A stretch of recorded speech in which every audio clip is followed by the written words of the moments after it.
we go. All right. Okay, so now, again, we're going to figure out this answer using decimals, okay? And again, I will email the full set of notes after class, okay? So let me now, so again, let me go to decimals.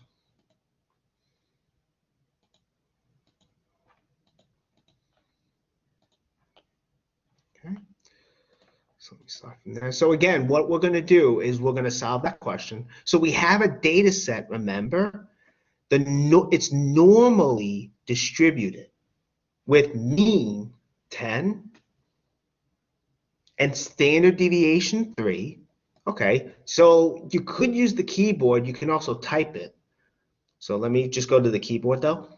So keyboard, functions, then we go to normal dist, and then we have 10, comma 3, as you can see. And let me just zoom out a bit, and I'm going to find the mean right there. So I'm going to zoom in. There we go. So and then we're going to click this. Want that clicked? No, not that. This. Here we go. So we first want the percentage of values between 9 and 10, right? So for the min, I'm going to type 9. For the maximum, I'm going to type 10.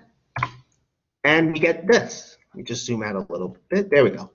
So this is what we get here. And that area turns out to be 0.13055. You know, you can round and stuff. I think I actually said a round, if I remember correctly.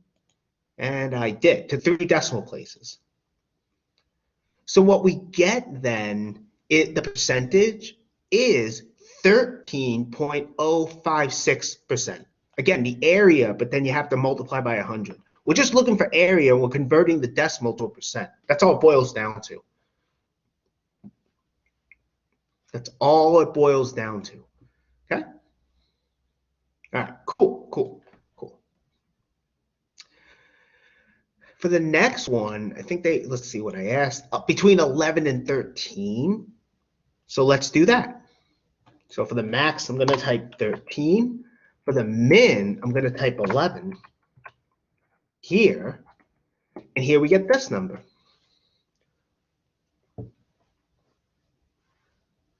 Okay, so that's what the area is.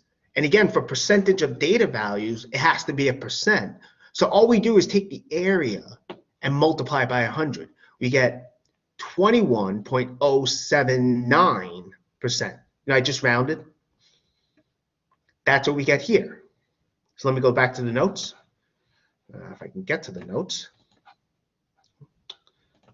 Oh, okay. Here we come. There we go. So, oh, sorry. There we go. Okay. So again, this is all we're doing. It's I know it's percentage of data values, but again, it boils down to just getting the area. That's all it boils down to. All right. Now, are there any excuse me, are there any questions on this?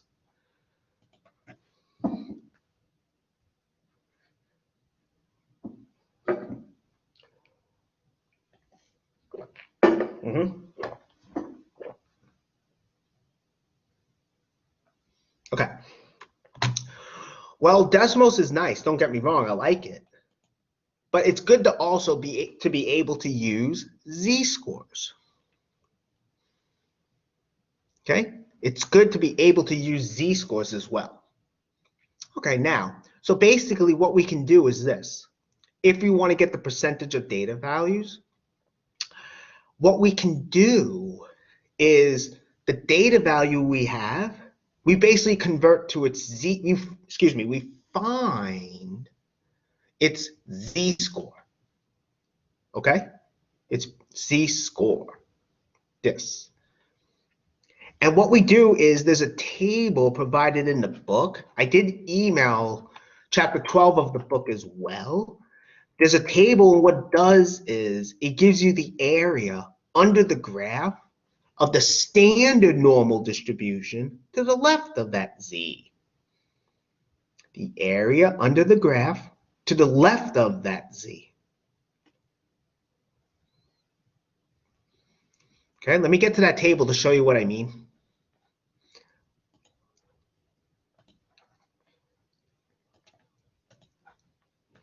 I can get, here it is. It's on page 10, so let me scroll down a bit. 5, 6, 7, 8, 9, 10. There we go, there we go. This table right here. Okay, here it is. So this table here, this is for the standard normal curve, right? This is the area to the left of the z-score all the way, all the way to the left. So in Desmos, it would be, you would leave the minimum blank. It's the same as leaving the minimum blank, and the maximum would be the z-score. Not sure if I said this. This might be a little beyond the scope of the class, but the z-scores are actually data values for the standard normal distribution. So really, when you're getting a z-score, really in the long run, what you're doing is you're taking the normal distribution curve you have, and you're converting it to the standard normal distribution curve. That's a different story, though. So again, this is area to the left of a z-score.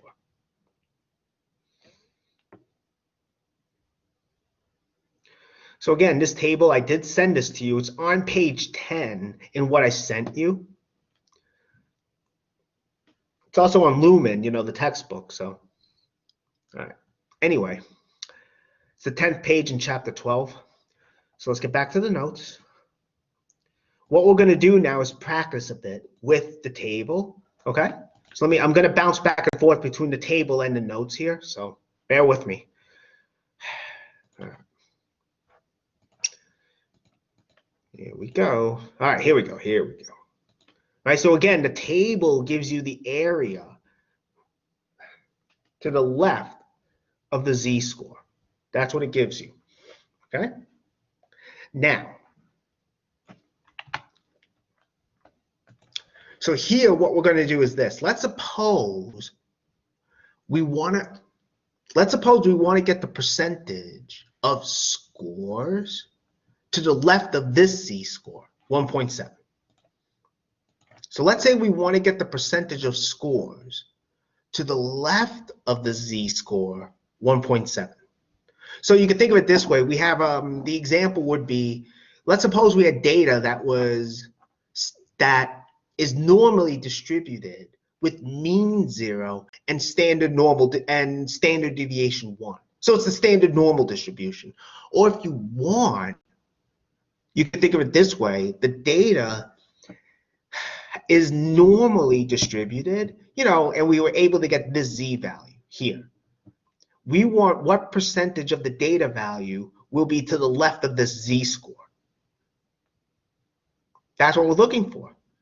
Well, if we go to the table from before, so I got to share that table again. Oh boy. What percentage of the data value lies to the left of that z-score, 1.7? So again, if we look at 1.7, which is here, right? We can see that the area is this, 0.9554.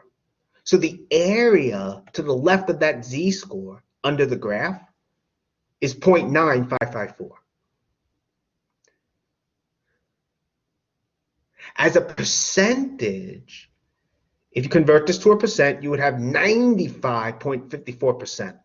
You know, you just multiply by 100, which means you move the decimal to the right 2 spaces. And that's what we do here in the beginning, okay? In the first part here, that's what we do.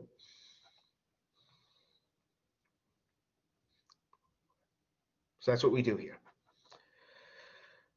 Now, what if instead we wanted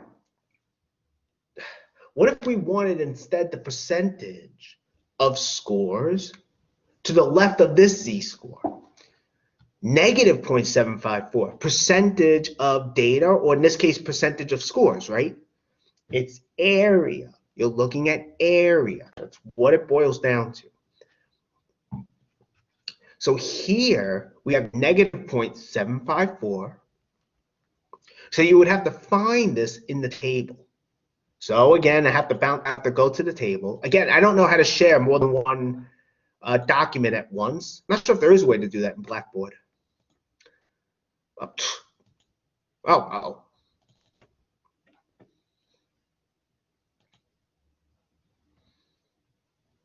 Okay, let me just share that. Okay, here we go. There we go. All right. Let's see. So for what I just said, I said negative 0.754. Okay. But notice negative 0.754, that's not in the table, is it? Right? We don't have that. It's negative point. So what we do then is round. We have negative 0.6, negative 0.7, negative 0.8, but we don't have negative 0.754. That's no big deal. What we do then is we just round. Rounding, we would get negative 0.8, okay, as you can see, and that gives us 0.2119. 0.2119. That's what the table gives us, okay? Again, sorry, I know I have to bounce back and forth like this. 0.2119, okay?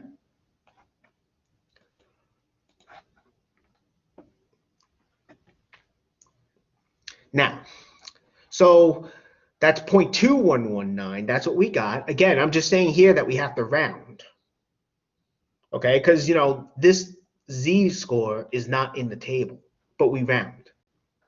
What we get then is 0.2119, and so as a percentage, we get 21.19%.